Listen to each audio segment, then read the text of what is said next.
Coming up on Cronkite News, a good referee is hard to find. We'll explain what's behind the shortage here in Arizona and across the country. Plus, the Diamondbacks organist has been with the team since the beginning. Find out how he got his start and what motivates him. And later, Biden's student loan forgiveness plan is being threatened in court. And now Arizona is joining in the lawsuit. Cronkite News starts now. Good evening and welcome to Cronkite News on Arizona PBS. I'm Nikki Pica. And I'm Edison LaCour. Thank you for joining us. There has been a well-documented referee shortage in Arizona and throughout the nation over the last few years. Cronkite News reporter Adam Schwager joins us to talk about why referee retention is so low and what different leagues are doing to increase the referee pool. Referees are essential parts of any organized sport. Throughout Arizona, officials at both the youth and high school levels have been in high demand. Looking at the numbers, in 2021, the Arizona Soccer Association reported that 63% of their officials are under the age of 18. This demographic imbalance is partially caused by poor retention rate. According to State Referee Administrator Todd Sergei, over 40% of Arizona soccer referees are lost on a year-to-year basis. I liken it to a team that has a roster of 18 players. You know, if they only got 60% of their players next year, they have 10. But the new 8 players they get, or 7 players they get, have never played the game before. And that's my situation. So each year, we start fresh. Sergei partially credits these retention issues to referee abuse. As seen in this clip shared to Cronkite News by the Arizona State Referee Association, a 14-year-old referee is brought to tears by parents and coaches.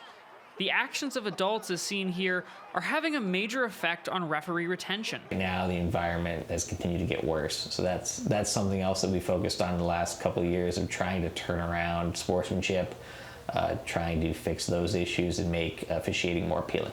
Ever since the referee abuse incident last March, the State Referee Association revamped their referee abuse form, allowing easier access for referees to file reports as soon as incidents occur. With the help of the new form, the association took action on 62 documented cases over 18 months. The referee abuse form has been a huge resource. Now we have a single point of contact where referees can fill out, we can immediately take action and work to bring about change within clubs. So far, the referee abuse form appears to be working, as Arizona Soccer retained 59% of their referees from 2021 to 2022, their highest retention rate since 2019. In the newsroom, Adam Schwager, Cronkite News. In the summer of 2011, Special Olympics Arizona and the AIA joined forces to create a statewide unified sports program. The program combines students with intellectual disabilities and non-intellectual disabilities into sports team and has evolved in more ways than one. Cronkite News reporter Ryan Meza takes us beyond the playing field. John Wren Stadium was going wild for Perry Unified Flag Football as they hosted Chandler Unified. From high fives, pom-poms, and lots of smiles, Perry and Chandler created an environment like no other unified program. Before the game, the tables were set, tents were up, and dinner was served as players and fans attended a tailgate hosted by Perry's Puma Pals. It's really nice to see people that aren't always involved with the special needs programs coming out and supporting us. It means a lot to the kids that they're being recognized for the things that they've worked hard for.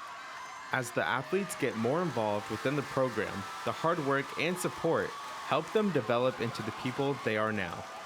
I used to not be able to talk to people, and now I go up to everybody and just start talking to them, and we're all friends now. He has gained a lot of self-confidence. He has also just flourished in the community of unified sports as knowing that he's an individual, but he can also relate to team efforts. The success of the unified sports program, the increase in inclusion, and overall development of the athletes is all thanks to head coach Rose Escalante.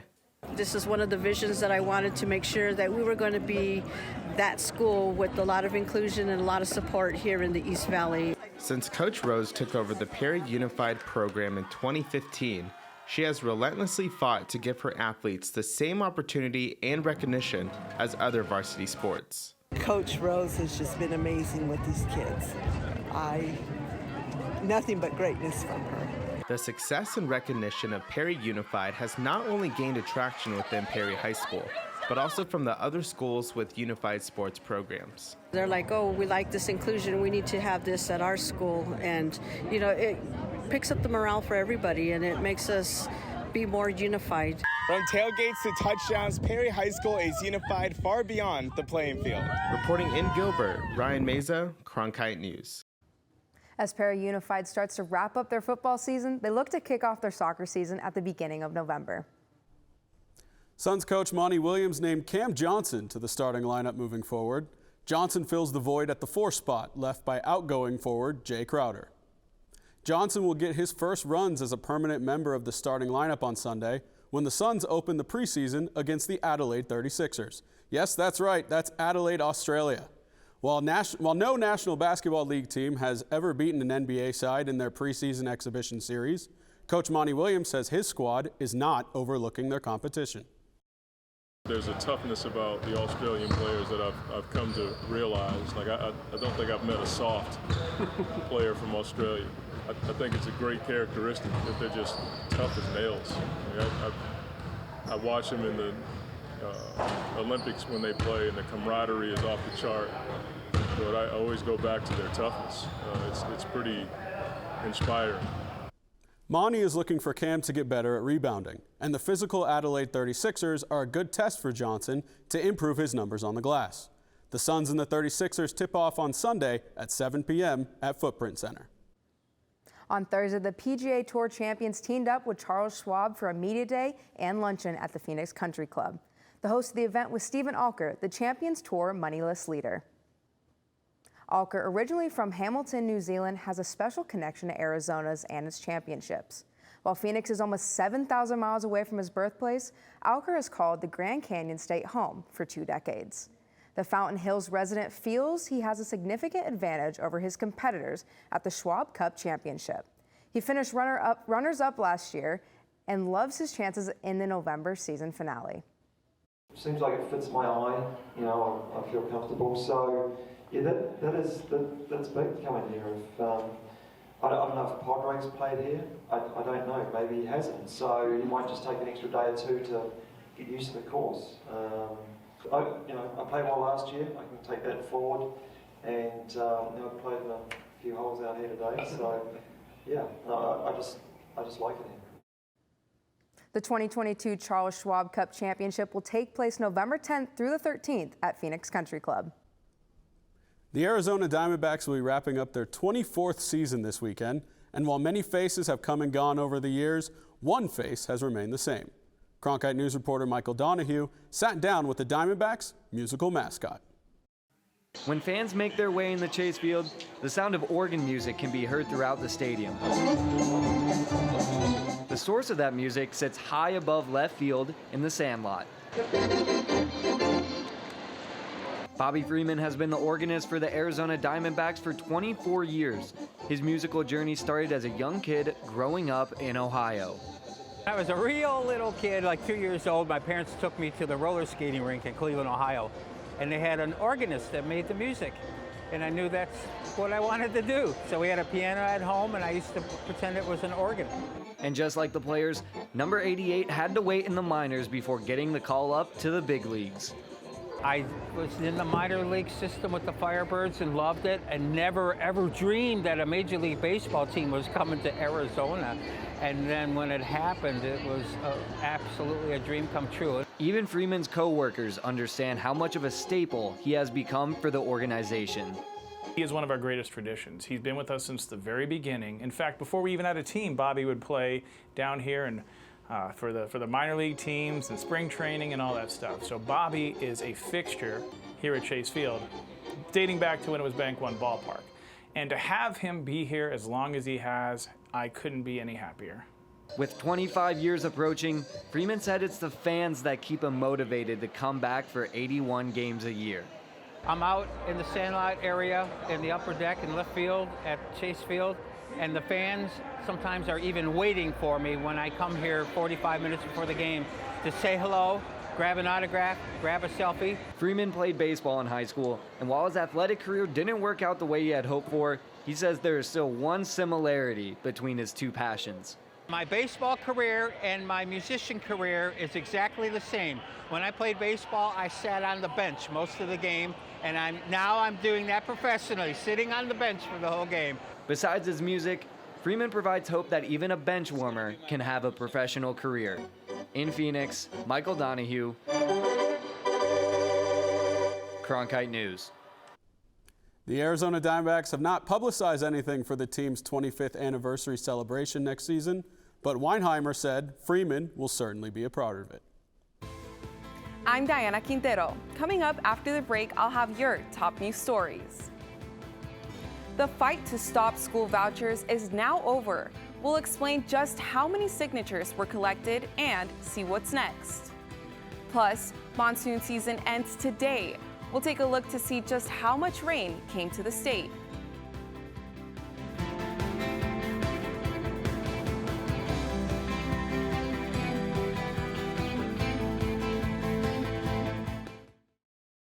Cronkite News provides students at ASU's Walter Cronkite School of Journalism with the opportunity to gain real-world experience in the newsroom. At Cronkite News, our students produce professional content for audiences by taking on all roles, whether they be reporting, anchoring, producing, or studio production. Each department gives students first-hand professional newsroom experience. For more information, visit cronkitenews.azpbs.org.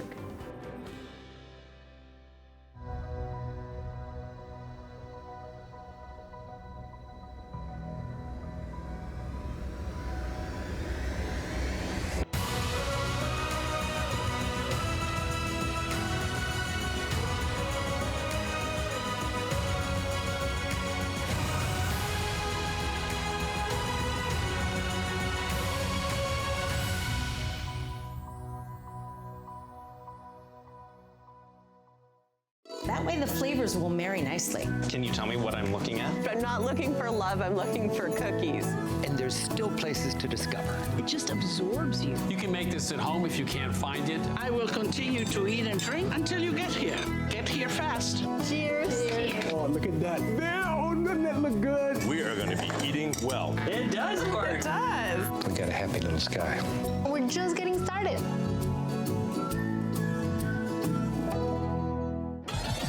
Welcome. How utterly charming. Are you ready to get it going?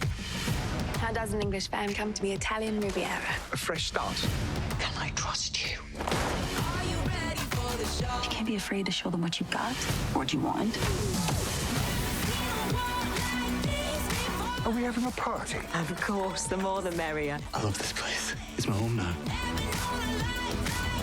Trouble in paradise. I can't do it on my own. This is revenge. There are consequences. Be careful. Nothing like this. Nothing like this. Oh.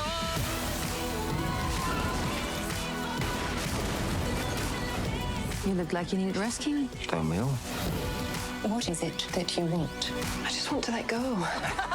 I choose how I live. There is the passion that I've been looking for. Welcome back to Cronkite News. I'm Diana Quintero. Arizona Attorney General Mark Brnovich is suing the Biden administration over the new student loan forgiveness program. In a news release, Brnovich said that the president does not have the authority to cancel more than $500 billion in student debt without the approval of Congress. Biden is conducting the program through the HEROES Act and says the COVID-19 pandemic is a national emergency that grants everyone financial relief. However, Brnovich says the cancellation of student loans is not in accordance with the HEROES Act guidelines, and he wants the court to declare the program unconstitutional. Arizona is the first state to enact a universal school voucher program after an effort to block the program has failed. Elisa Munoz tells us what's next for parents seeking vouchers for their children. The Secretary of State's office confirmed this morning that a voter referendum effort to stop the expansion program did not have enough valid signatures. The announcement comes just in time as today is the last day to apply for a voucher for the first quarter of the school year. There are currently more than 12,000 applications for the Expanded Empowerment Scholarship Program. Under the new law, every student in Arizona is eligible to apply for up to $7,000 to use towards their education. The organization Save Our Schools Arizona was trying to stop the law from going into effect, saying the measure takes millions from the public schools and mainly helps wealthy families. But the referendum effort has fallen short. Those in favor of the expanded vouchers say the law allows parents more control over their child's future by giving them more options for education. And they say it will increase competition and improve schools overall. It's about the children. It's about the parents. It's about parents having the opportunity to send their child to the school that best meets their needs, whether that is district, charter, private, homeschool, online. And so this is about parents and their children. The Arizona Department of Education says on their website that they will begin approving some of the 12,000 applications submitted for the scholarships. They also report heavy call volume to the department as today is the last day to apply for first quarter money. In the newsroom, Alyssa Munoz, Cronkite News. A state court has ruled that commercial truckers can't face charges for possessing marijuana on the job. This is the second time this year a court has ruled in favor of drivers. Arizona voters made the adult use of marijuana legal in 2020. In this latest ruling, a judge said the state courts can't prosecute drivers for possession following the passing of Proposition 207. Driving under the influence is still illegal. There are currently more than 100 dispensaries in Arizona that are licensed to grow and sell marijuana. The product is moved around by commercial vehicles. A massive income tax cut that mainly benefits wealthy Arizonans will go into full effect ahead of schedule next year. Governor Doug Ducey's office announced the accelerated plan yesterday. The plan will save taxpayers about $1.9 billion next year compared to last year. About 75% of the cuts are in effect for the next tax season. The vast majority of these cuts go to high-earning Arizonans. Ducey says the average family will save $300 a year, but critics say a family earning $70,000 a year will save just $58, while someone earning $500,000 a year will save $16,000. Today marks the final day of monsoon season. Sarah Blue is in the Cronkite Weather Center with an overview of what this year's season looks like. Thanks, Diana. Well, today was our last day of the monsoon season here in Arizona. In Phoenix Sky Harbor, we received 2.23 inches since the monsoon started on June 15th. That's a little bit below our average, which is 2.41 inches. Looking across the state, Flagstaff received well over average. What we received this year is in this dark blue here, and then the light blue is the normal for the past 30 years. So above average in Flagstaff, Tucson a little bit below average, but Kingman almost got 2 more inches than the normal for monsoon season. Now across the state, we had over 500,000 lightning strikes in this monsoon season. That is above our normal, but nowhere near our record, which we set in 2006, which was over 800,000 lightning strikes.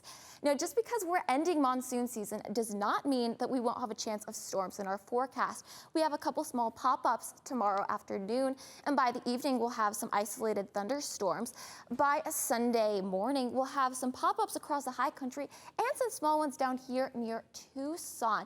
That's because we have this low pressure trough, which is going to help spin up our air over the next several days and create those storms, especially across the high country.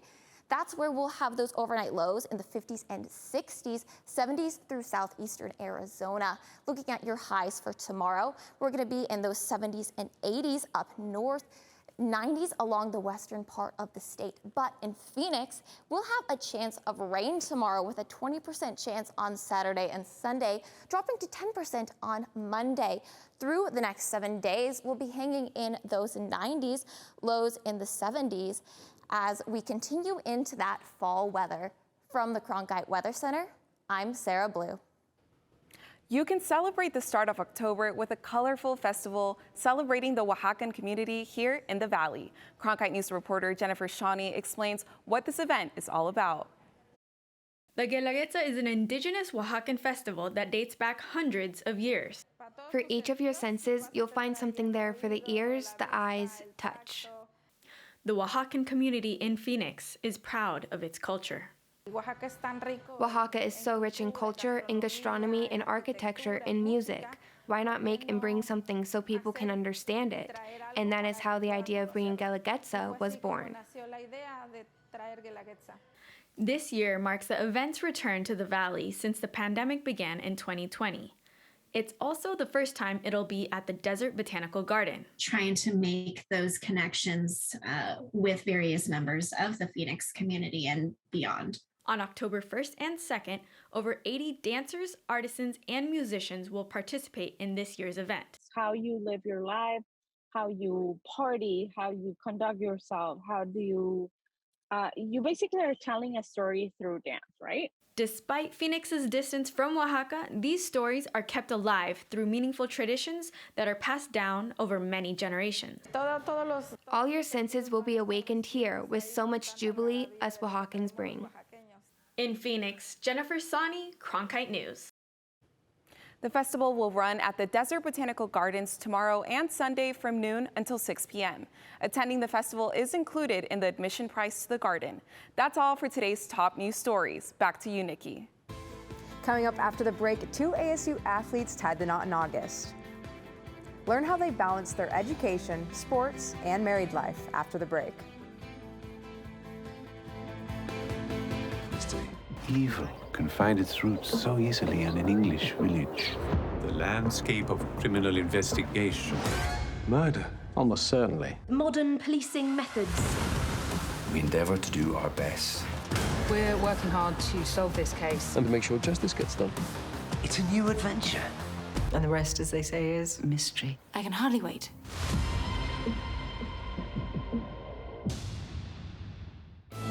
What you get from Washington Week that you will not get anywhere else are the best and the brightest reporters from different media companies, and they're able to have a real conversation about things that are happening in Washington and around the country.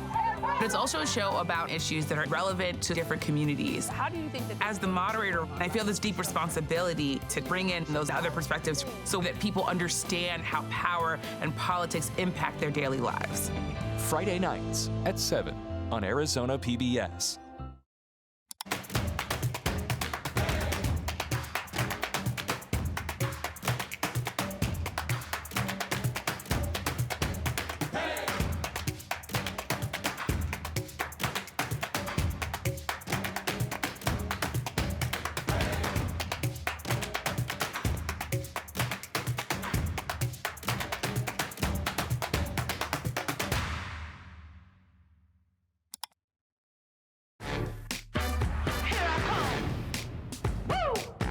Ain't no time for imitation, ain't no time for playing. I'm just gonna do me. You know what I'm saying?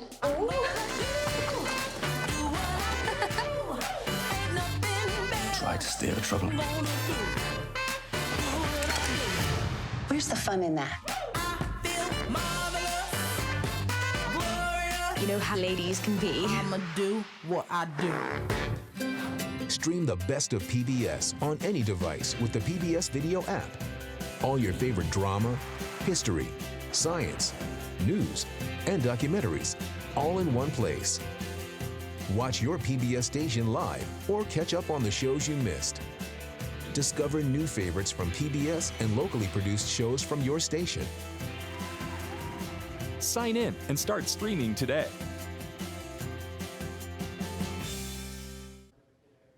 On August 1st in Colorado, 2 student athletes are in the senior class officially tied the knot. Cronkite News reporter Lindsay Seltzer catches up with the 2 post-wedding to see how they balance marriage and being student athletes. Annika Larson's routine is mostly the same, hitting the books and diving for the ball on the ASU volleyball courts. But there is one thing about this semester that has changed. Joshua Newmer. Annika Newmer. Annika Larson is now Annika Larson Newmer. This past summer, the Sun Devil volleyball player married the ASU wrestler Josh Newmer. Though the 2 athletes have a lot in common, they now have to balance their relationship with their respective sports. It's kind of a blessing and a curse. Like volleyball is a fall sport and wrestling is a winter sport. So one of us is always in season, right? The newlyweds do whatever they can to support each other in their off season. Times get tough, which it's not if, it's when, you know, and so like whether it's like a back massage or honestly like whatever he needs, it's just it's good to be able to have that that commitment too. The two have spent most of their time at ASU in the gym playing their respective sports, but this building holds significance as it was here where the couple met for the first time freshman year on the 5th floor during a Fellowship of Christian Athletes meeting. They definitely are both devoted to each other, and I think the way that they walk with their faith is shown through everything that they do. The actual wedding itself took place in Colorado and was a joyful event for friends and family. ASU volleyball player Ella Schneider was part of the bridal party festivities. Favorite part of the wedding was the parents made it super special for the bridesmaids and groomsmen and Annika and Josh, so we all had a house to stay at. And we just like made memories there. To finish out their time at ASU, Annika on the volleyball courts, Josh on the wrestling mat, but see themselves enjoying the great outdoors in Montana on a ranch in the future. In Tempe, Lindsay Selzer, Cronkite News. That's it for Cronkite News tonight. Thank you for joining us.